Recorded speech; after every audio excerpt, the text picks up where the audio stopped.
Yo, what is going on, everyone? My name is Nick, or the Notorious Fantasy, and in today's video, we're going to be breaking down my top 20 quarterback and tight end rankings for week number 4 of the 2024 fantasy football season. But before we could get into things, I would like to ask that if you guys are new to the channel and you do end up enjoying today's video, that you please make sure to hit that subscribe button down below. And while you're down there, whether you are new to the channel or not, please make sure that you leave a like on today's video. It would help me out a ton. If you want to follow me on Twitter or X, please do so at NotoriousFantasy. So without further ado, let's get into my week number 4 quarterback and tight end rankings and tiers for the 2024 fantasy football season. We begin at the quarterback position in the S tier with my quarterbacks 1 through 5. At number 1, we got Kyler Murray going up against the Washington Commanders at home in Arizona. Now, Kyler Murray did definitely have a letdown game last week up against the Lions at home in Arizona. I really thought that game had all of the makings of a high-scoring tit-for-tat back-and-forth affair, and ultimately it wasn't really that. This week, though, up against the Washington Commanders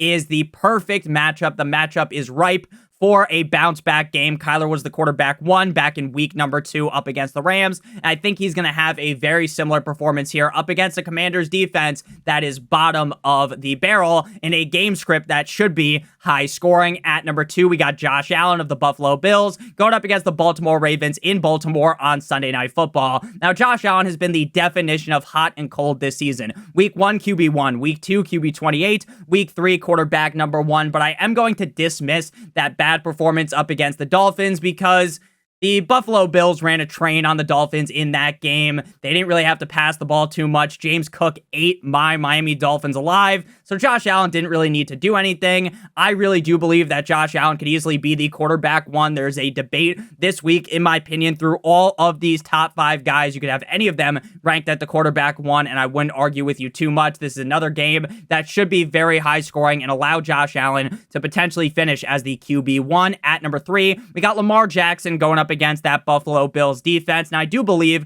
the Buffalo Bills defense is incredibly underrated. I do believe they deserve a lot more credit than people give them. Lamar Jackson, though, has been one of the safest quarterbacks in fantasy football thus far this season. He's been the quarterback 5, 9, and 4. So he's yet to even fall outside the top 9 at the quarterback position. So he's a nice, cozy quarterback to have on your team week in and week out. Again, I like the game script here. Going to be very high scoring. Last week, the game script was negative for Lamar Jackson because they were beating the ever-living shit out of the Dallas Cowboys for 3/4 of the game, and Lamar didn't really have to do anything, but still, he was the quarterback number 4. I love his safety and his upside weekly, and he belongs inside of the S tier every single week. At number 4, we got Jaden Stormy Daniels going up against the Arizona Cardinals in Arizona. Jaden Daniels has been the quarterback 3, 18, and 3 over the last 3 weeks, and this dude dissected the defense of the Cincinnati Bengals on Monday Night Football.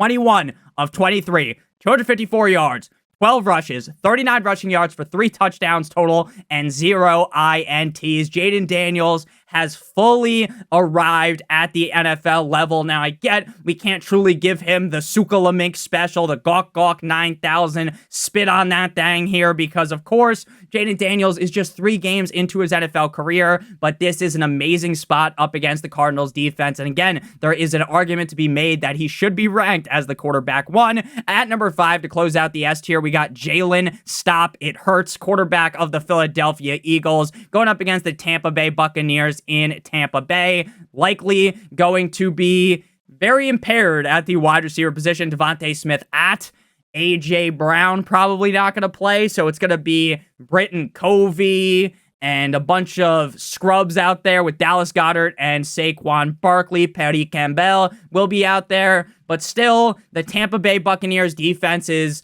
legs are open wide for the taking, even though not having the wide receivers definitely hurts. He has so much rushing upside.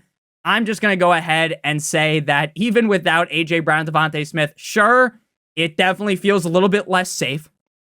Feels like we're raw dogging it out here, but I still think Jalen Hurts is so good, and the Bucs defense is so bad that Jalen Hurts will be perfectly fine in this game. Next up, we're going to move on into the A tier here at the quarterback position with quarterbacks 5, 6, 7, and 8. At number 5, we got Joe Burrow, Joe Shiesty going up against the Carolina Panthers in Carolina. Now, despite the fact that the Cincinnati Bengals as a whole appear to be dead in the water at 0-3, and the fact that everyone is chomping at the bit of this revenge game narrative for Andy Dalton, the Red Rifle, Joe Burrow has been good over the last 2 weeks. Sure, week 1 up against the Patriots, he put up an absolute stinker performance, but he's been a top 10 quarterback in back-to-back weeks, and if the Carolina Panthers offense is able to fight back because of how bad the Bengals defense is, this could be one of the highest scoring, if not the highest scoring games on the slate. Now, Joe Burrow doesn't get to be in the S tier because he has virtually zero rushing upside, and that is very important in fantasy football at the quarterback position, but in a great spot up against the Panthers defense, I definitely think he belongs at the top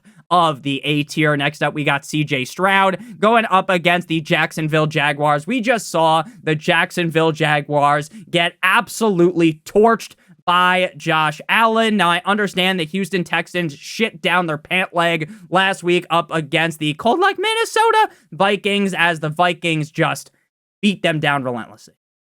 It was pretty awesome to watch, if I'm being honest with you. My main man, Sam Darnold, Mono Man Sam, was cooking. CJ Stroud, not so much. Just 12 fantasy points in that game. And I get being without Tank Dell sucks, but he still has Stephon Diggs, Nico Collins, Dalton Schultz. The Jaguars defense has more holes than a glory hole, so I fully expect CJ Stroud to go in there and put up a big performance. Next up, we got Justin Fields going up against the Indianapolis Colts in Indianapolis. Last week was the first week we really saw Justin Fields actually do something in fantasy football. The way that the Pittsburgh Steelers want to win games definitely hurts Justin Fields' upside, because the way they want to win is by running the ball at a very high rate and having Justin Fields not make any stupid mistakes. Hey, don't run around like a chicken with your head cut off behind the offensive line, and instead of taking that sack to your face like your name is Violet Myers, you are going to try to throw the ball, do something crazy. Don't do that. Just protect the football, take the sack if you need to, make sure you don't throw any egregious interceptions, and it leads to winning football. But it does kind of hurt Justin Fields' upside. But last week, we saw him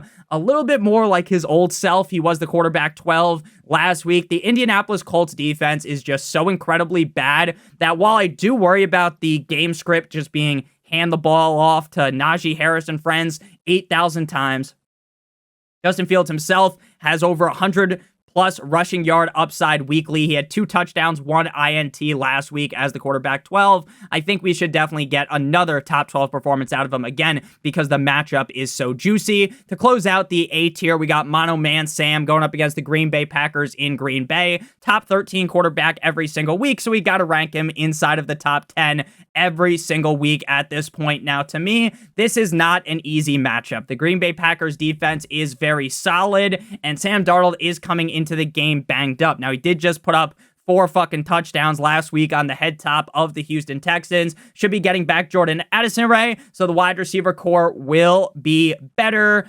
Ultimately, he just feels like a very safe top 12 quarterback at this point. I do think eventually, though, since he is Sam Darnold, he's going to have like a vintage Sam Darnold game and score like 7 fantasy points, but I don't project the fall off to come just yet. Next up, we move to the B tier, beginning with Patrick Mahomes. Now, if you have drafted Patrick Mahomes as a top 5 quarterback, you are feeling down terrible right now.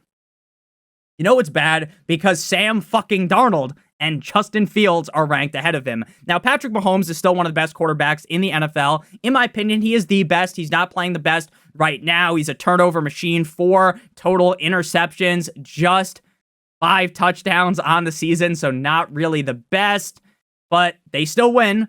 They want to run the ball a bunch, but they really can't because they have Carson Stop the Steal, Samaje Perine, and Kareem Hunt on the team. So up against the Chargers, this should be a better game, but he's yet to finish inside of the top 12, so I can't really boost him up much higher. Next up, we got the Goffinator, Jared Goff, going up against the Seattle Seahawks at home in Detroit on Monday Night Football. Jared Goff's another guy that has been pretty disappointing this season, as the Detroit Lions offense just really hasn't gotten it going to the full extent that we saw last season. Now, they're still a very good team. They're still one of the best teams in the NFC and in the NFL, but their offense hasn't been roaring like the 20s recently. This game, though, up against the Seahawks, I do think eventually we are going to see that game where Jared Goff comes out as a top 10 quarterback. The offensive line is chef's kiss, magnifique. He has all of the weapons.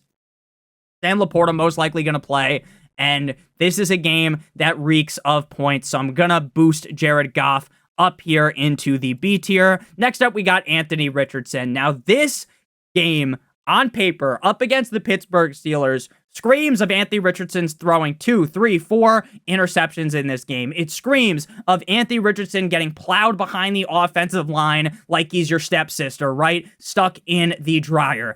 But, because we have all unanimously counted Richardson out, right? The fact the guy's played like 5 or 6 games in his career, everyone's counting him out. He was such a bad pick, despite the fact that in week 1, he was the quarterback 4. Since everyone is unanimously panicking, right? We're all worried. We're shaking in our boots. The guy's going to go out there and absolutely eviscerate the Pittsburgh Steelers defense. That's what's going to happen.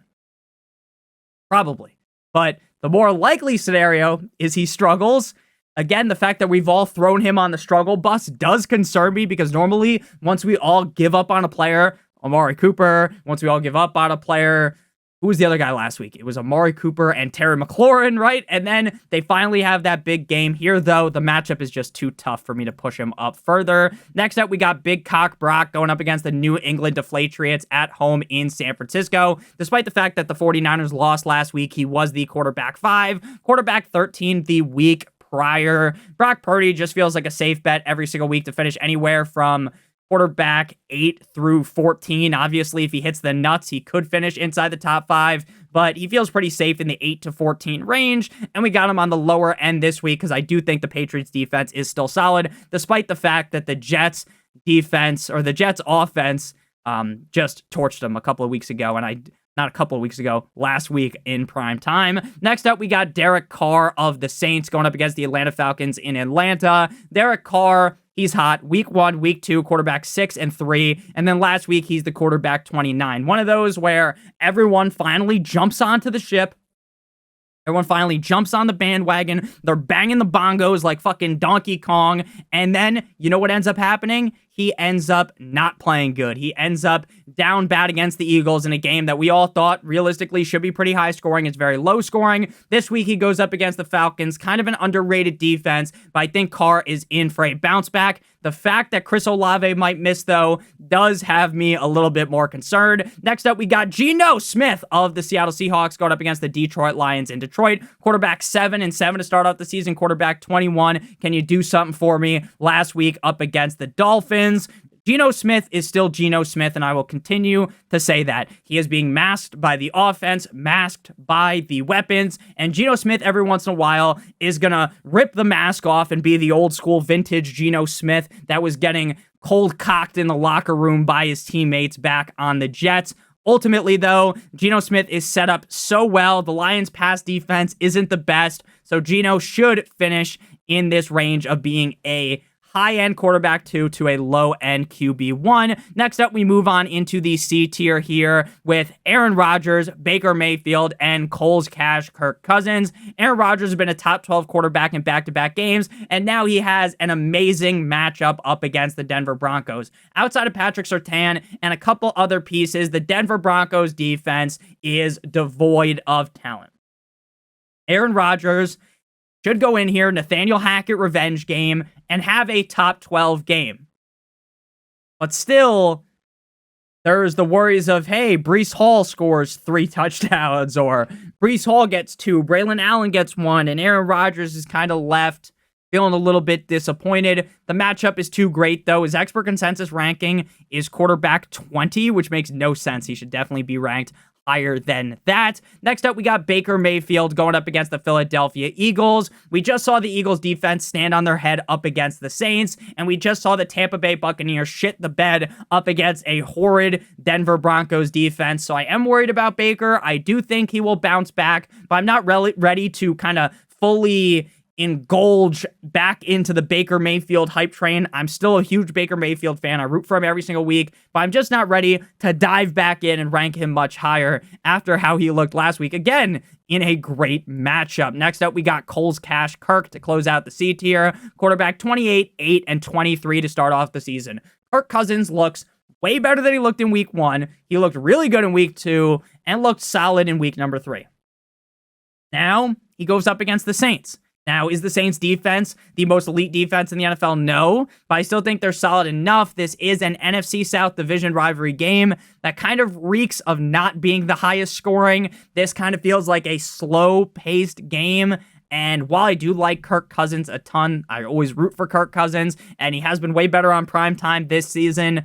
This game against the Saints kind of just feels like the quarterback 18, 19, 20, 21, 22, 23, 24, that kind of range. So I'm not super excited about him. There are better matchups ahead, though, like the Bucs and the Panthers in week 5 and 6. Next up, we move to the final tier at the quarterback position. But before we break down these quarterbacks, I would like to give you guys a quick word for our friends and our sponsor over at Underdog. So if you're new to Underdog and click on the link in the video description or use promo code Notorious, you'll receive a free pick. Lamar Jackson higher than half of a total yard on Sunday Night Football. You match that pick with any players playing on Sunday, not on the Ravens, or any players on Monday Night Football. And if both those picks hit, you'll receive 3 times what you put into your pick'em. If you do multiple picks, the payout will obviously be higher. And if you use promo code Notorious, you will get a deposit bonus of up to $1,000 in bonus cash by using promo code Notorious. Now, for some reason, you're watching this after Sunday Night Football. You're watching this on Monday. You're hate watching. You're like,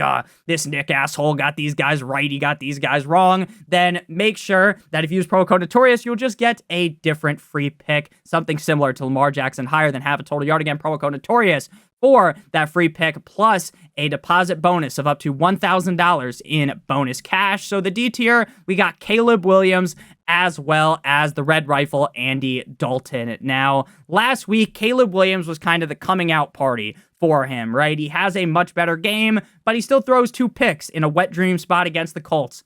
Now he's going up against the Rams, another great matchup, but I'm hesitant to fully put the crown on his head yet, LeBron James style, and really say that Caleb Williams is that guy. He's in the perfect situation. He looked way better in the second half than the first half. The offensive line is still a large question mark. So again, I'm not ready to fully glaze Caleb Williams, but I think the time will be coming shortly to where he ends up being a guy you want to be ranking close to the top 12 range.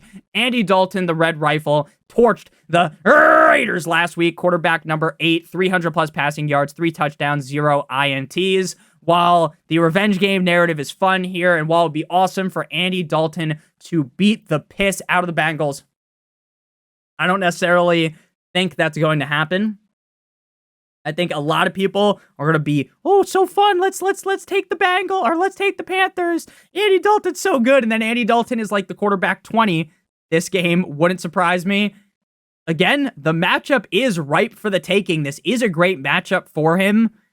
I just don't know how I could rank him higher. I just like the other quarterbacks better. But again, I think Andy Dalton, if you're in like a 2-quarterback league, a super flex league, he's definitely a fine quarterback too for you on the week. Now we move on in to the tight end position, beginning with the S tier, headlined by Dallas Goedert going up against the Tampa Bay Buccaneers. No Devontae Smith for sure, probably no A.J. Brown, and that is going to lead Dallas Goedert to have just so many targets. The guy's going to be taking more balls to the face than Lana Rhodes. So Dallas Goedert last week was amazing. Nothing short of fantastic, as he was the sole bright spot of this Eagles offense, besides Saquon Barkley, I guess. So the second in command, right? Tight end 1, 27 PPR points, 11 targets, 10 receptions, 170 yards. Now, all summer long, I was talking about how I didn't like Dallas Goedert because he doesn't have that much touchdown upside. The offense is loaded, and I just don't see how he's going to get more than 5-6 targets a game.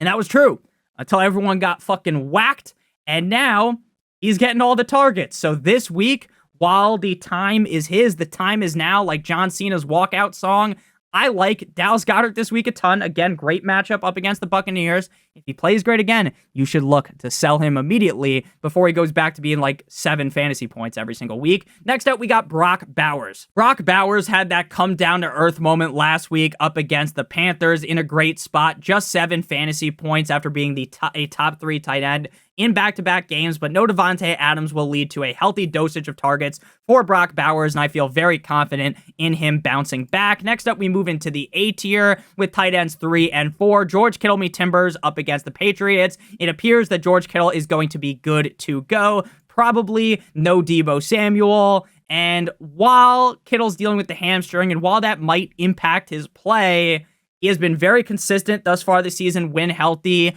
And with how shit the tight end position is this year, George Kittle definitely belongs amongst the best. Next up, we got Dalton Kincaid. So the tight ends in the S and the A tier are the guys that I feel the most amount of confidence in. If this video was recorded prior to Thursday, Jake Ferguson, if you have my Patreon, he is my tight end 3. Very confident in him. So Dallas Goedert, Bowers, Ferguson, Kittle, Kincaid are the guys that I feel the safest with.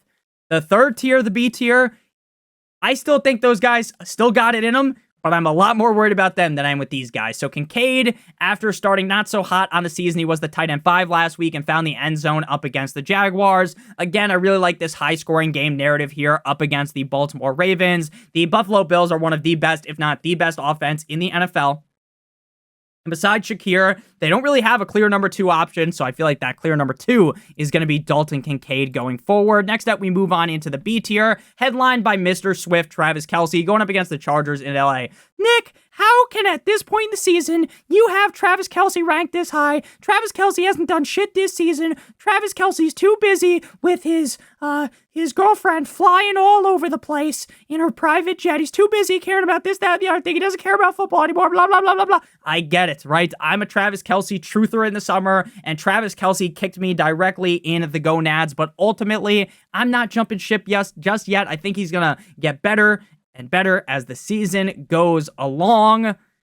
I know it hasn't been pretty recently, but I'm not burying Kelce after 3 fucking games. He's just too good for that. Again, I get he kind of looks a little bit chunky, right? Not that I don't look fat. Sometimes, I'm running or I'm walking up the stairs and my titties fucking clap together, so I won't judge you, Travis Kelce, but tight end 18, 48, and 15 isn't the best, especially since you should be the tight end number 1. Next up, we got Kyle Pitts going up against the Saints. Tight end 4, 21, and 13. Again, the tight end position is a hellhole. It is the Sarlacc pit. It feels like regardless of which tight end you drafted, unless you drafted Brock Bowers, Jake Ferguson, or Dallas Goedert, or Kincaid, or Kittle, you fucking fell into that pit and you got sucked down from the Hawk Tua girl, okay? Kyle Pitts hasn't been the best.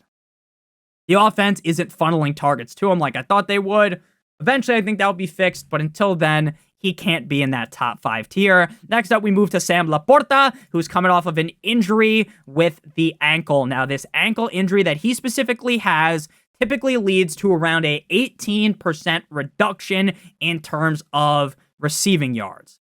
Now, Sam Laporta is so good, he could find the end zone. We haven't seen anything out of Laporta this season that really points to, wow, look at Laporta. He looks just like last year. But again, I think the Lions offense as a whole needs a little revive, needs a quick revive. And I think eventually when they start humming at all cylinders, Laporta will be much better. Next up, we got Mark Andrews. Now, this is another guy that people are like, Nick, should I cut Mark Andrews? All right, when every single tight end sucks more cock than a fucking $3 prostitute, Mark Andrews over here I get he's not playing great, but people are just ready to jump ship on all these guys. I get his target share hasn't been the best, but again, deep down, I still just believe in him, so I'm going to keep ranking him this highly. Sue me. Nick, why do you have him ranked as the tight end 8? His ECR is tight end 8. I'm not different to the consensus. And I'm not just some sheep. Shout out to the fantasy counselor, right, who just follows the consensus rankings. If you guys looked at my rankings all summer during the season, they're much different than what the consensus is. But I think we still need to just not cut bait on Andrews, because Andrews is another one of those guys where you're going to cut bait. You're going to be like, I'm done, never playing him again. And then he ends up just having a huge performance. Now we move on into the C tier. Pat Freiermuth heads things off here. 7 points, 8 points, 9 points, 10 points is probably what you're going to get. 4 or 5 targets every single week. I love this spot against the Colts for him to find the end zone, which has him pushed up. Next up, we got Zach Ertz going up against the Cardinals in Arizona in a revenge game. He's another guy, 4 or 5 more targets, but the yards are a lot more voluptuous for him. Great matchup for him to find the end zone, even though he has not yet this season. Next up, we got Mike Licky Amagasiki. Now, Eric All has definitely kind of deflated the upside of Mike Gesicki because he's going to get like 3-4 targets every single week, the other tight end on the team. But Mike Gesicki still feels like the tight end number 1. He had a touchdown called back a couple of games ago. I love this spot up against the Panthers, and I do think if Andy Dalton could push the pedal here, this could be a back-and-forth high-scoring game here because the Panthers' defense isn't very good. The Bengals' defense isn't very good. So I think Gesicki feels like a safe bet to finish in that top 12-ish range. Next up, we got Tyler Conklin, who had a huge game up against the Pats. 5 receptions on 6 targets for 93 yards. Now, Conklin feels eerily like Hunter Henry from last week, right? Everyone's all over Hunter Henry going up against the Jets, and then Hunter Henry ends up blowing up in your face. This week, though, that's probably what Conklin's going to do. He has that big game. Everyone buys in, and then implosion. But the matchup against the Broncos is far too good for me to bury him because of that. Next up, we got Isaiah Likely going up against the Buffalo Bills. Now, he came out the gate on fire. The guy caught fire, Katniss Everdeen style. 9 receptions, 12 targets, 111 yards, and a touchdown. Should have been 2 touchdowns up against the Chiefs. And then after that, 3 and 1 target. The Ravens offense, though, again, last week, they didn't have to push into overdrive. They didn't have to do anything. All they had to do was run the ball for a majority of the game with Tractor Cedo, Derrick Henry. So I think better days are ahead for Likely, as he's pretty clearly the 2nd or 3rd best target on this team. Next up, we got Cole Kmet, who went absolutely nuclear last week. 10 receptions on 11 targets for 97 yards and a tug. Cole Kmet's usage early on in the season was downright fucking diabolical. It was diabolical. The team was auto-fellatioing Gerald Everett, and then they kind of passed the torch back to Cole Kmet. They handed him the baton like he's in the fucking Olympics, and he has a huge game. Now, the problem with Cole Kmet is he is on a loaded offense. They have Allen, who's probably going to play. Even if he doesn't play, they've got a Dunze, DJ Moore. They have a lot of weapons, which knocks Cole Kmet down a bunch of rungs. But up against the Rams defense, I do definitely think he's got a ton of upside. To close things out in the C tier here, we got Brandon Strange of the Jaguars, no Evan Ingram. And Brandon Strange has been a top 10 tight end in back-to-back weeks. Despite the fact that Trevor Lawrence does not look good at all, despite the fact that the Jacksonville Jaguars look dysfunctional, I do think up against the Texans, they're a okay enough defense to, it's not going to be this crazy high-scoring game, but Brenton Strange scored last week. He's gotten 5 and 6 targets in back-to-back weeks. Again, I'm not going to rank him as high as he finished the last 2 weeks, but he feels like he's at least going to get enough targets to be fine. Final tier here, the D tier, and this is just like the first 2 tiers, like we said, we're confident in those guys. The 3rd tier, the guys should be good, but they haven't been that good. 4th tier, it's like, okay, we're hunting for upside. And this tier, the D tier, you are praying to the heavens above that they score a touchdown. Colby Parkinson is in a great spot without Puka and without Cooper Kupp. Problem, the offensive line isn't very good. The matchup's good against the Bears. But if Matthew Stafford doesn't have a lot of time to throw, and in the red zone, they just jam the ball down the throat of the defense with Kyren Williams, the upside does kind of get nicked in the butt. Next up, we got Dalton Schultz, another guy that's a talented tight end, a really talented tight end, in my opinion. Probably one of the better tight ends in the NFL, just buried in the rankings due to the fact that he has so many weapons around him. The detraction of Tank Dell should it should help Dalton Schultz. But again, how much is it going to end up helping? Next up, we got Hunter Henry. So everyone's going to be off of Hunter Henry this week, right? He has that huge game of week 2, tight end 2, then he's a tight end 37 after everyone picks him up. Now he's in a tough spot up against the Niners. Everyone's going to, jump ship. Mayday, wee woo, cut him right off their team, and then he's going to end up going crazy again, but I don't have him doing that. Next up, we got Jordan Akins, the snake from Pokemon. He had 7 targets last week without Njoku. No Njoku again. Is he going to see 7 targets? Probably not, but he should get 5 or 4. The thing that's really kind of boosting his rankings in the negative direction, even in a great spot up against the Raiders in Viva Las Vegas, is the fact that Deshaun Watson reeks to high heaven. Final guy here is Elijah Higgins going up against the Commanders, Miami Dolphins legend. He did score a touchdown back in week 2. He had just 1 target last week. You're just hunting for the touchdown. in a great spot up against the Commanders. Thank you guys all so much for watching today's video. If you did end up enjoying, make sure you guys hit that subscribe button like it owes you some money. Leave a like on today's video. It would help me out a ton. Check out Underdog. Get that free pick of Lamar Jackson higher than half a total yard, plus the deposit bonus of up to $1,000 in bonus cash. Promo code Notorious. Click on the link in the video description or in the pinned comments. I love you guys all so much. Hope you have a great rest of your guys' day. We'll be back on Sunday with the live stream at about 12 p.m. Eastern Standard Time, answering all of your guys' questions before kickoff. I love you guys more than you'll ever know. Thank you guys for everything. I love you so much. Check out one of the videos on the screen if you haven't seen them already. Have a great one. Let's eat some W's in week numero 4.